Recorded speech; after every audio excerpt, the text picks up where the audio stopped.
Okay, guys, David back again. Sorry, I had to retake my audio, but here we go again. This time, longer takes. Opening cutscenes. Sorry, I've already viewed this twice. But you get to see the great Keyblade battle site. And you get to see them in their armor. I actually like the armor. Terra's horns are just straight up. Aqua's are, I think, more diluted inwards. And Ven's horns are like non-existent at this point. Don't know why. I actually like that. So you get to see Master Xehanort, the original, and you get to see Venantis, who's basically Ben's missing heart, which he gave up. It's not his choice. Master Xehanort made Venantis from Ben's darkness in his heart because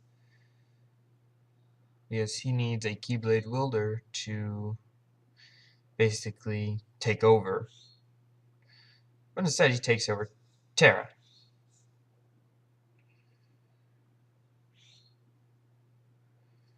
Aqua has a vision of Terra having darkness in him and having to make a really bad choice. So, I'm going to shut up now. Let you guys watch this. Sorry there's no audio for it except for my talking. I just really didn't want to add any because it would drown me out really bad. Sorry, guys.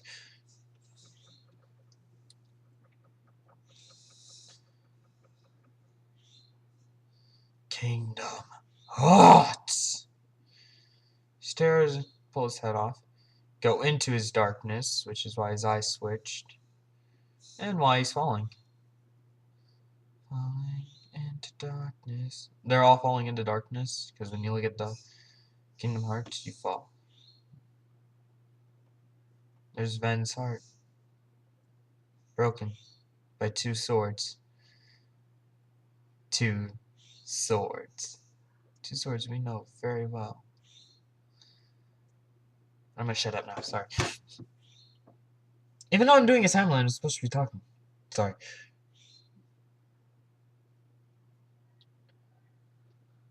And sorry, I'm waiting for the Q character. Q.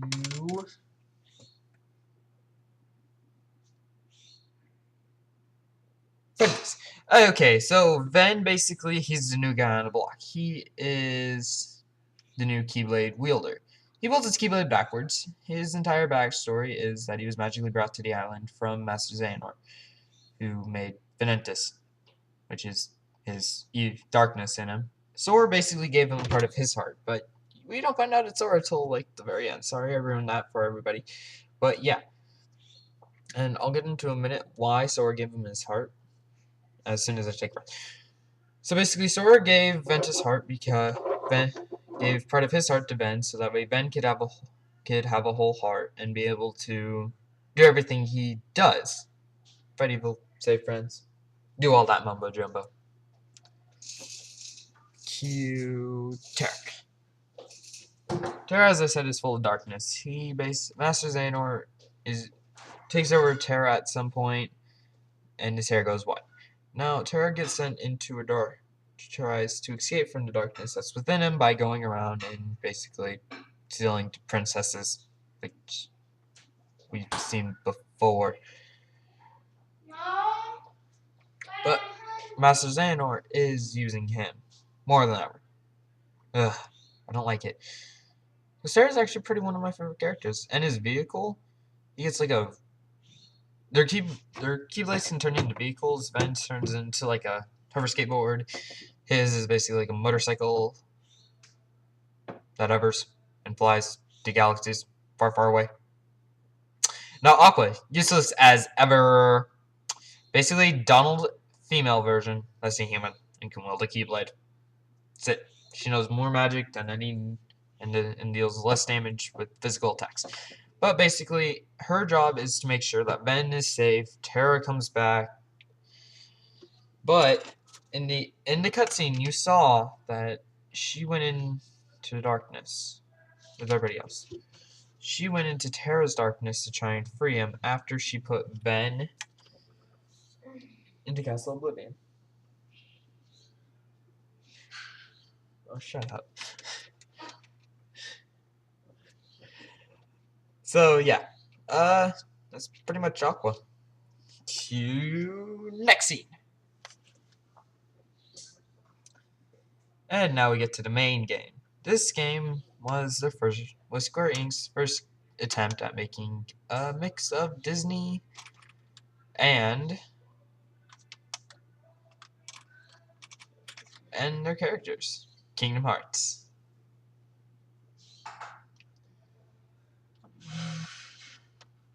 We see Sora falling, or waking up while falling.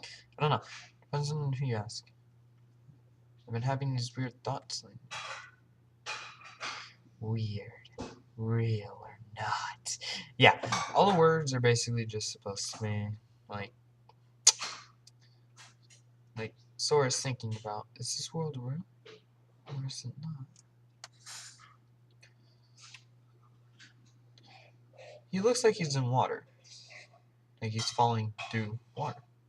And in fact, he's falling through his own heart. And wakes up on the island.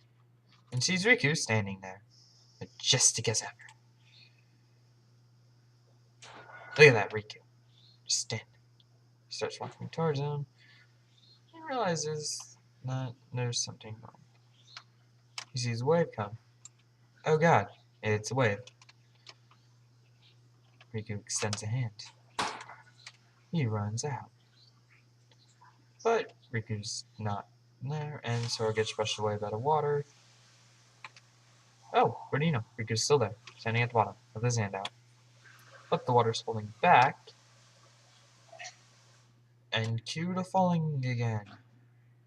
You see him walking to the water. Oh look, it's Kairi! Useless person ever.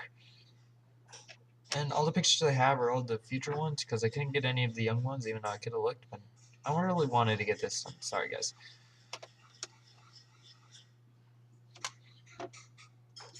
She notices that there's a body falling. And then we slowly see Sora. We see Sora again. Sora's like, whoa, trippy. And you see Sora falling. Oh, look, he's falling into the water again. Just Sora woke up and realized that. And Kairi's still there, waiting. But yeah, that is this. It's not really the most detailed. They could have showed more action in it, like they did with Birth by Sleep. All the other cutscenes have like some action in it, or at least some chronicles of what actually happened, or like who characters actually are. No, this one is just introducing 3 characters who the story's supposed to be about. I get that, but come on. Birds! Birds everywhere! And we get to see Snow White's heart plate. That's basically what they are, a heart plate. Copyright. Yeah, 2005 was when this game came out. Okay, Riku. Basically, as I said, this is basically in the first game. He's trying to save Kairi. He's gone to the darkness. He basically can control Dream Eater. No, not Dream Eaters. Heartless? Yeah, Heartless. He can control Heartless, who basically attack in like groups, and they get more powerful, and he has a sword.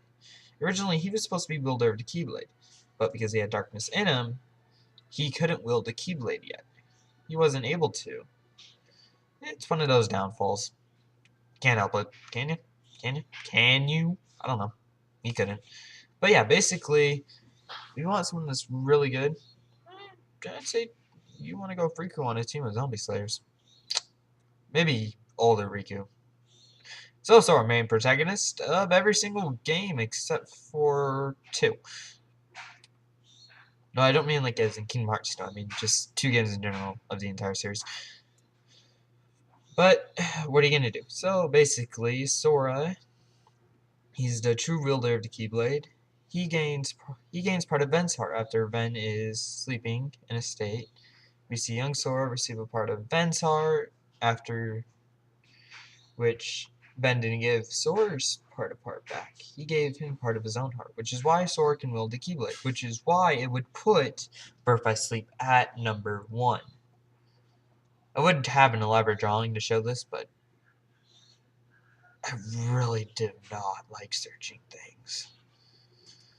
Kairi, best friends to both, love interest to Sora or Riku.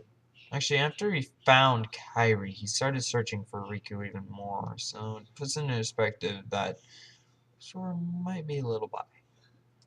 Sorry to say that, Sora, but it's the honest truth. You know it. But yeah, sorry. Okay, so basically, this is the adult form. When she's younger, as you saw, she's like has short hair. She's much smaller. She's actually smaller than the rest of them, which is surprising. And Riku's trying to save her because she's one of the princesses of Heart. 7 princesses of Heart, and Riku believes that the Kingdom Hearts can save Kairi. When in fact, all you need to do to save Kairi is really not do anything. To next cutscene. So basically, this gives you a relapse of what happened in the first one of the first cutscene, because, as I said, there is a break. This is Chain of Memories. This is the game that basically you play as Sora, and you're going around trying to fix his memories. After Kingdom Hearts 1, you go to Castle Oblivion, and you meet Naminé, who basically is not... Well, she tries to fix Sora's memories, and by doing this, she encases him in this, and he's walking a road with Donald and Goofy. Now, I didn't talk about them in the last one because this one it actually has more in-depth about him. But basically, in this game, all you go around doing is just repairing Sora's memory, and instead of like normal attacks, they introduced a new battle feature, which was using cards. And after you beat worlds, you gain new cards. Now it had all the worlds of the first one, because basically it's the first one, but around fixing his memory. So you get to play the same. So you can see a few more of the cutscenes from it. But yeah. Remember when I said there were 2 swords? 2 blades? It was Sora's and Riku's that shattered Ben's heart template.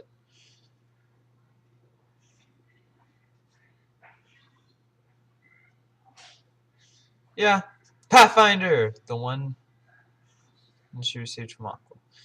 But basically, this game is just supposed to be like a filler spot for 2, basically repairing his memories. Now, let's get into quick bios after this. As you see, they're shutting the door to the darkness, and Mickey's on the other side. This is the first time we ever see Mickey being a character. Now, Riku stays on the same side as Mickey, for one reason. He wants to train. Now, it's really hard to get into, because they're trapped here in Castle Oblivion, in the world of darkness. To next to character bio. Now. Okay, so basically this is Sora. He's basically... Well, this is Sora's memory of him going around to the first one. He's in Castle Oblivion. A mysterious person teaches him how to use the cards to attack. Now, if you thought Goofy and Donald were pretty useless in the last one, you'd be so wrong in this one, because now they're cards. Now they actually have a use. They have different attacks based on what power level the card is for them. I believe anything from 1 to 3 on Donald is healing, 4 to 6 is attacks, 7, 8, 9 is magic. Now, Goofy, he basically just does a shield bash anyone, but it ranges on how much power it is based on the card. Just like Sora's, but he can summon other characters from it. Now, Goofy in this, basically, when you're ever in a battle, he'll drop down like from a card randomly. And after the first cutscene where you learn how to do it, they're like, whoa, I feel like really weird, man. Like I was like trapped in a card. And it's true, they get trapped into cards when a battle starts. But it was a good gameplay mechanic. It because you had to go around collecting certain cards to open doors and defeat bosses. No, also the enemies use cards, but you could break cards by using powerful cards. You train attacks like that. Now, Donald's still pretty useless, except for his attacks. His attacks were pretty good in this game. They actually did a lot more damage. And you never had to worry about him randomly healing you. Or healing somebody after you've healed yourself. He never did that. And it was a good thing because this game was for the Game Boy. I probably should mention what platforms they were for. Or if I sleep, PSP. Kingdom Hearts 1, PlayStation 1, or 2, depending on which one it came out for, or which one you buy.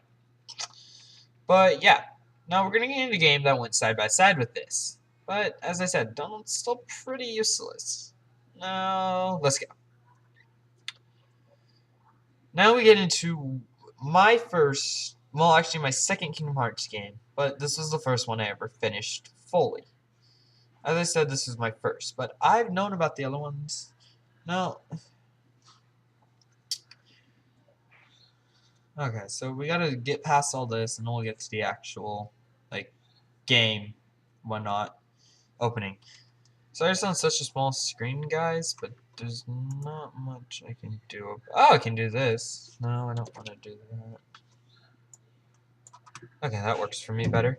So basically, this is Organization 13. You meet him in the first one, and you meet a hooded figure that uses cards. Now, there is a person in here that uses cards. You'll see their bio in a bit. Now, this has bios in it, but I'm going to go over the 3 main people that are actually part of this game.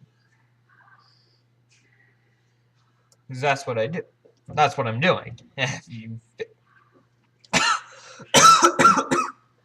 Oh, sorry guys. Did not mean to cough. Orion. Now we get to meet Roxas, who, remember when I said that Ven looked like a certain person? If you played the other ones? Well, he looks like Roxas. That's because they all have parts of hearts. They don't have full hearts. But Xemnas. This is Xemnas. He's Ansem's nobody. He uses Eternal Blades. He wants to create Kingdom Hearts. I'm not going to go over all their names, but there's no point. He manipulates space and uses arrow guns. But as I was saying, was that they all have a part of heart of who they originally were, which is why they look like what they look like. Yeah, that's the best way to explain it. But yes, as I said, here's a guy that uses heart. He's the one that teaches how to use the cards. Vexen. He uses cards mostly. Lexius. One of my favorite characters. Because he uses an axe sword. Okay, but let me get back to what I was saying. They all have a part of heart of who they originally were. Or is it he that uses cards? No, he uses books, lexicons. Oh god, I'm getting distracted. But yes, the part of heart that was taken from Sora to create this nobody, that's basically what they are, was Ven's. It was Ven's heart, which is why Roxas looks like Ven. And Ven looks like Roxas. Nice hair color. Hair color's a little bit off, but it's only because it's a bit darker from Sora. This is one of my favorite characters in the entire games. Some of these scenes are actually from the second one. It's weird, because this is when you first realize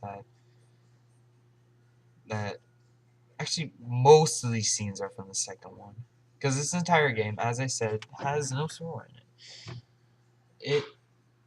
Okay, no, this guy uses cards, but he's not the guy that uses the cards for the kingdom stuff. Surprisingly, this is a guy. This is a guy. Marluxia is a guy. Now meet Martin. No. Lexi. Lexi? Lexi? What is like? Luxine.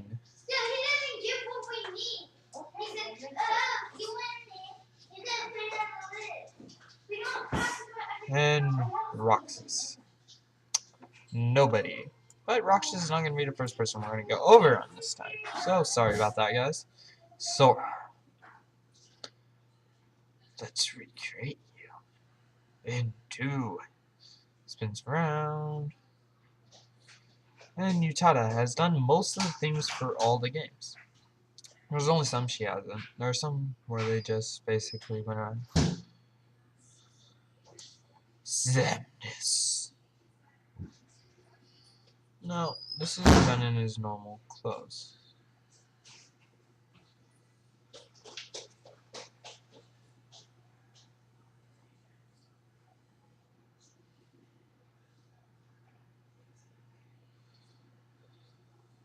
Now, some believe that this game actually comes out before 2, but in hindsight, when you look at it, even though the cutscene shows him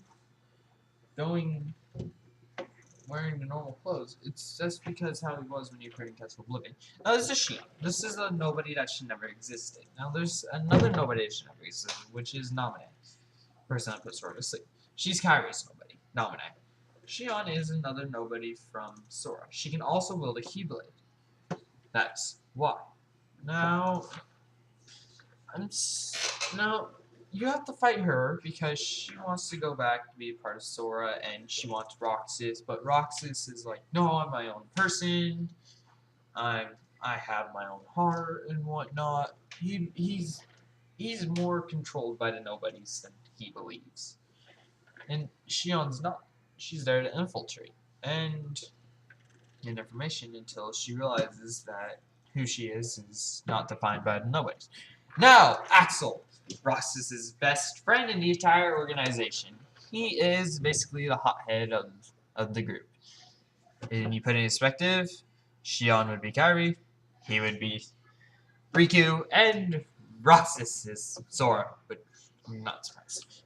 But basically, when you first meet Axel, you go on missions with him and whatnot. He shows you the ropes.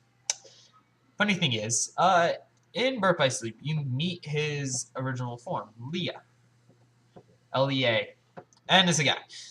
And Axel, surprisingly, just gets the dots. And the hair. And the coat. That's about it. His weapons are about the same. Not much to say about Axel.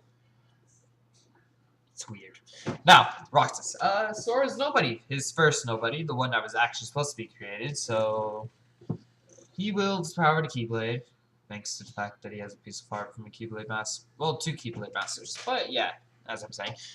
Yes. So basically, the organization wants to use him to create Kingdom Hearts. That's basically what they're trying to do. Now that they have somebody that can wield a Keyblade, this is becoming further and further. Basically, you defeat Heartless to create it. After the first one, after trying to capture all 7 of the princesses, they realized that didn't work. So they tried doing it through methods of destroying Heartless to release the hearts they had captured.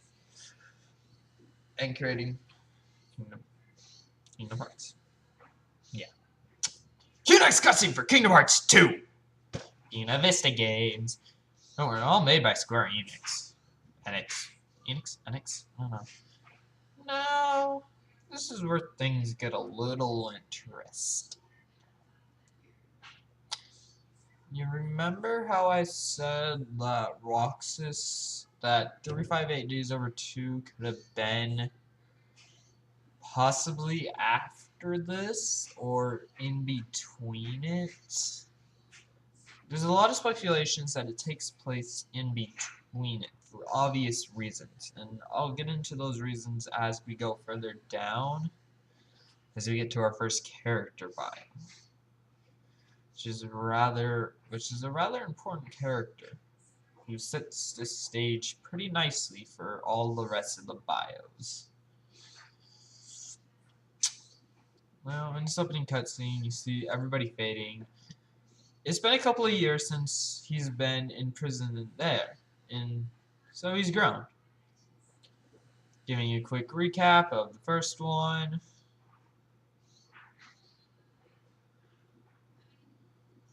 It's basically all it shows. But in a more HD-ish look. And I'm glad to say that they went with it. Now, Kingdom Hearts 1.5 HD is coming out soon! Possibly, or is it already out? I don't remember. But yeah, remember the blade? It's Riku's blade and Sora's blade that causes Ven's heart plate to smash. You get to see everything again, happen again and again. How does she get to the Q? Adult Kyrie. Bada bing, puberty hits. She basically waits there every day and every night, waiting for Sora. All memories of Sora have been erased. That's the funny thing. Until he wakes up, and nobody remembers him. Like, he was gone for a long period of time. Adult Kyrie, puberty hits. Well, older Kyrie, not adult Kyrie. Not adults yet. Still, probably teenage years. See? Naminé and Kyrie are one and the same. She draws pictures. It's how she fixes stuff. Goofy! Donald! Help me! Yeah, Donald never uses lightning like that. Surely. Castle Oblivion. This is basically where you fight most of them. Now, Riku's greatest enemy happens to be Xemnas. Or Xehanort, depending on which one you want to talk about. And you get to see possibly one of the favorite scenes, which basically is what led us to Chain of Memories and Recoded. No, not Recoded. 358 Days of 2. But I like 358. I like my theory. There are theories where this one would have came first. Blah, blah, blah. Yada, yada. No. This is after the events of the other ones. Because he's sent back to Destiny Island to relive everything and fix his memories. Which is why it would be Chain of Memories next. And Roxas.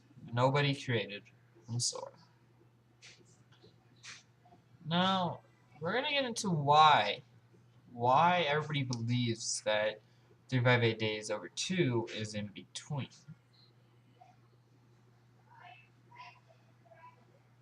And it's like, as soon as we get to his bio. As soon as we get into the bio, the first bio.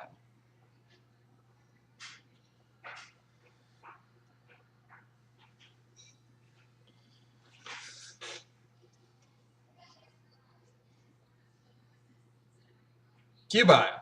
Okay, as I said, this is going to be the first bio. Roxas. Basically, as I said, there are times that people believe that 358 Days over 2 is in between the entire game, which I could believe it if I didn't like the fact that Roxas, after he's like done with the organization, this is like Roxas is like, I'm my own person, I finally have a heart and whatnot. And there are some scenes where you see Axel, who's like, you need to come back with me to the organization, like old times. Well, that sets it off. That's where like everybody's like, oh my god, no, that's not what happened. Because as you saw in the cutscene for it, Roxas was wearing the clothes that he was wearing in this opening for 2 at the end, which is what sets it off. Now Riku's back. Riku is older. He's more matured, but he's hiding. He's basically waiting until like the very end of it to come out and save the day. He's been hiding as an Organization 13 member. And he's been doing a pretty good job. Him and Roxas fight when Roxas is trying to become his own person. Now, it's pretty cool. And Roxas is dual wielding at that point. And Riku's still using his sword. And most of the game, he's blindfolded. He can fight with a blindfold. He never does that in all the other ones. It's just in this one and 358 Days Over 2. But yeah. Sora's back. Sora's now awake, got new clothes, got new powers. He's got Valor form, Master form, Wisdom form, Anti-form, which is weird because he basically just becomes a nobody. No, Heartless. But yeah, now he has new Keyblades, he's going on new adventures, he's going to new worlds. Everybody now remembers him. Which is the good part for him, because I would be very lonely if my friends forgot about me. Yeah, I can see where he's coming from. Yeah. But yeah, basically, it's the same premises, but now he's trying to find Riku. Kairi's safe, he's trying to find Riku and King Mickey, which led to the belief that Sora was more gay than anything else. Sorry about that. But yeah. Now Kairi's back. Not much to say about her, except for the fact that Naminé has now gone back to her. Kairi can now pull the Keyblade, which she randomly picked up in the beach at Destiny Island. Yeah. Still not sure how much that plays into effect. Because everybody believes that Kairi is going to be part of the legendary end people of Kingdom Hearts 3. Because there's a new prophecy that says 7 lights. Because now we have King Mickey, we have Sora, we have Riku. 3 out of 7. I don't believe that's true. I don't believe she's one of the 7. I highly doubt it. They're Keyblade Masters? Hello, she's just got a Keyblade? Hasn't even started training? Goofy! Goofy gains new shields, gains new abilities. He's pretty good in this one.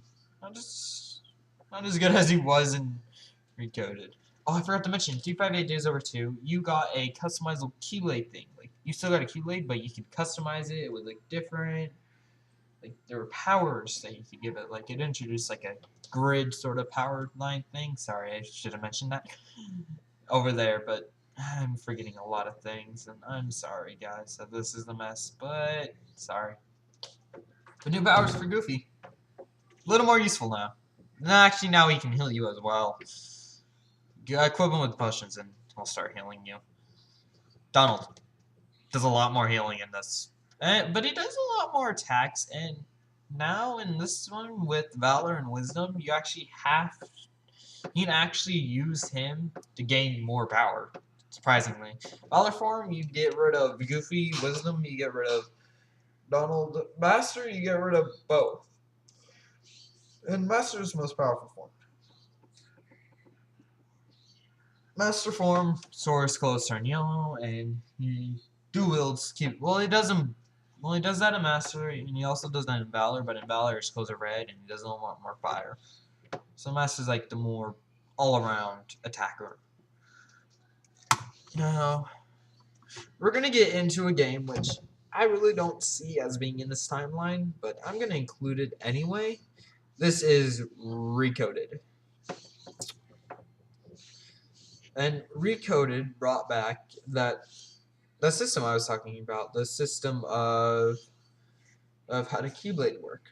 But instead they didn't apply it to the Keyblade. They applied it to your abilities, like you unlocked abilities, yada yada, you got the equip stuff. Now, basically, however you played the game before was redesigned. Basically, all this is after Jiminy wrote the 2 notebooks about all the adventures, it's basically the notebooks. There's a message in it that says, "Where did I put my recoded book?" Literally, I have it sitting right in front of me. I'm an idiot. Where is it? Where is it? Where is the opening? It basically says, "Their hurting will be mended when you return to end it. Now, this basically means that they digitally analyzed the books, and there was an entire digital world of the Kingdom Hearts world in it. But they had no way of sending somebody in to fix it. But they realized that there was a hero already inside of it. Somebody sleeping, somebody waiting to help. This is where we get the newest, somewhat of an old protagonist. As you see, it's a lot of Sora going on. Yada yada da da da da da da da da da da. Let me figure out what the name of that, like, the stat matrix, basically what it was called. Level up chip, stat chip, swift chip, length chips is basically all you got. Chips to make your game a little better. Like the abilities were like you could equip abilities. I remember that though, the 100 Heartless battle. That was intense.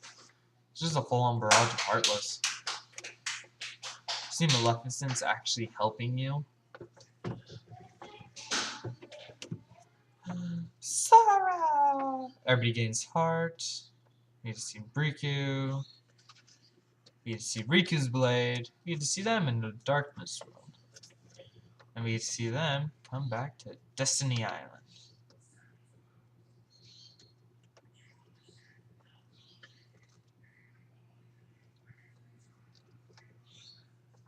Happiness everywhere. I honestly don't believe this is the opening for Recoded, but it's fine. Or it is. I don't know.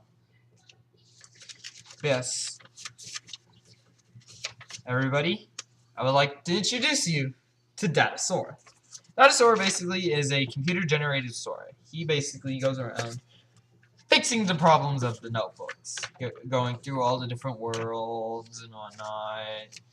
Now, there's like 3 stages in each world. There's the normal stage. There's another normal stage with like more challenges, and there's another stage which basically is like the boss stage. Now, at the end of the game, Sora basically he gets deleted, but he meets a weird thing happens. But I'm going to continue on when I talk about Goofy.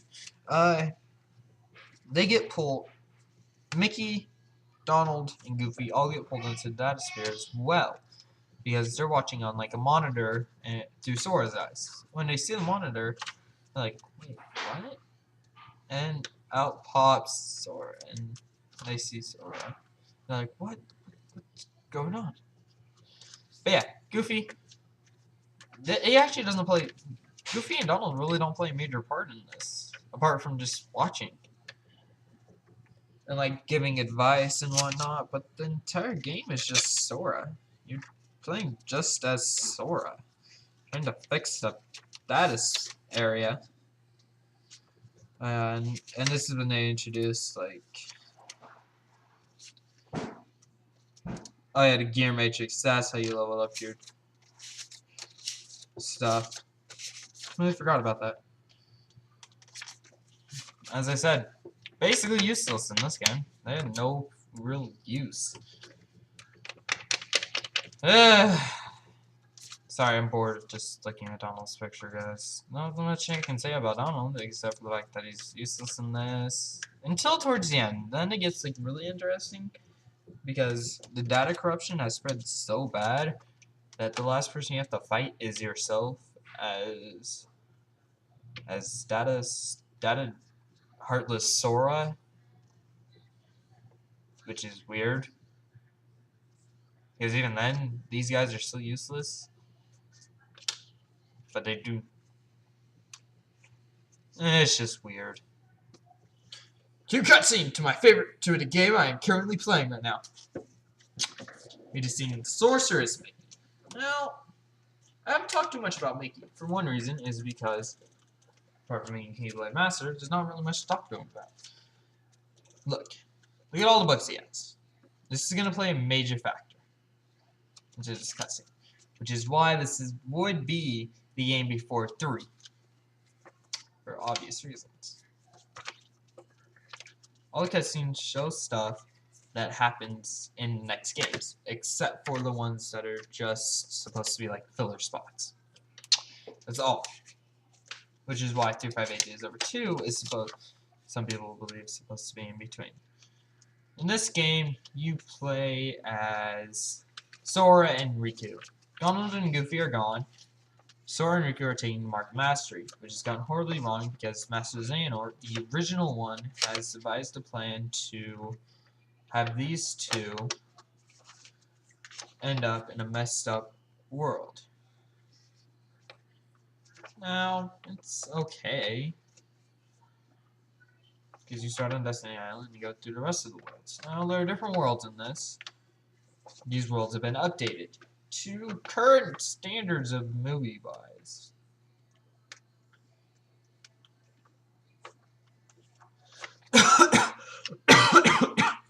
Not many copies.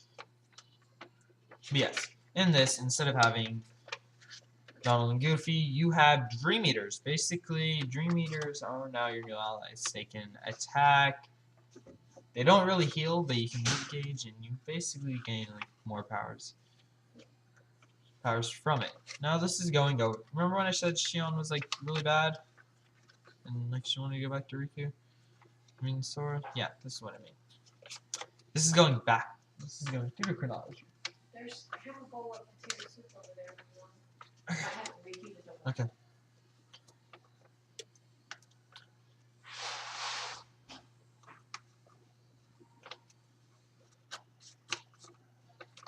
That never actually happened. But it does introduce some amazing combat. See him grab Riku's Keyblade, then shoot Xemnas with like the beam that you would use to close the gate. There's Master Xehanort, the original again. And you see King Mickey. He's raised another pillar on the same place that he raised in the one. See these two jump up like they're flying. He's casting spells on books. This is my favorite part. Watch who comes out of these books, which is why I don't believe Kairi's part of the legendary. Ah! Well, I'll get them as they land. It'll be better that way. Those three. We have Ven, Terra, Aqua, Roxas, Sora, Riku, Mickey. 7 lights. 7 Keyblade Masters. Not wielders, but masters. Yeah, baby. Let's go into the first bio. Surprisingly, this is very long. This is like 45 minutes. Okay then. First bio. Now. Can I get the bio now game? Really? Rock! Riku! Basically. In this game, him and Sora are on 2 different paths. Going through the same worlds. Each world is a little bit different on how it ends.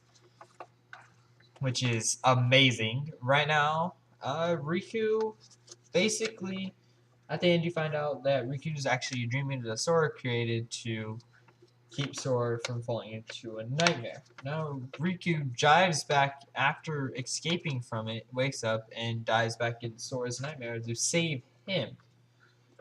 Now, this is pretty amazing because this is some pretty deep stuff, and Riku is the one that becomes the master, gains the mastery mark of mastery for doing that.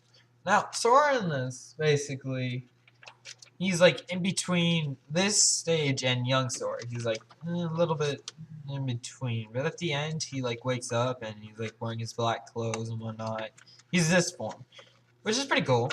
And as I said, Riku has to save him because Xehanort wants to use Sora as another part of 13 Darknesses.